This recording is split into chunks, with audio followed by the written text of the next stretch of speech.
3,000 votes ahead for Joe Biden to 48,000 votes. That's a sizable lead. That's more than 4 times what President Trump beat Hillary Clinton in this state back in 2016.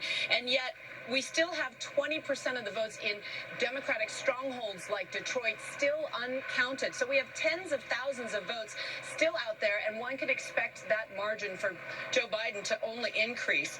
That said, I will say that the Secretary of State, Jocelyn Burson, has said that, when addressing these baseless allegations of magically disappearing or appearing votes, she urged people not to repeat misinformation, that voter integrity and the integrity of this ballot box is incredibly important, and everyone is working meticulously. In fact, the only misinformation that they found in Detroit, actually it was in Flynt yesterday, was a robocall spreading misinformation in an African-American community.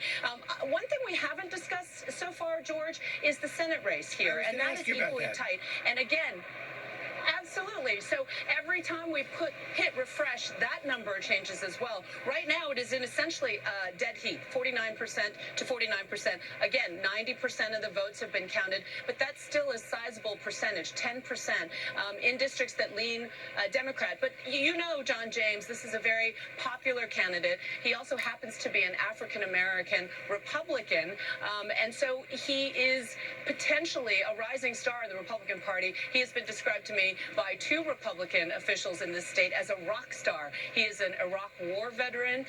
He is a man of God. He is a job creator, as he's been described to me. And Gary Peters was always a vulnerable incumbent here. So that race is going to, again, continue to click and click each time we hit refresh. George? Yeah, I want to go to John Carl on that before we bring Tom Yamas in to get more on Michigan. This is a story that's really developing over the course of the last 24 hours. Republican strength in these close races in the Senate.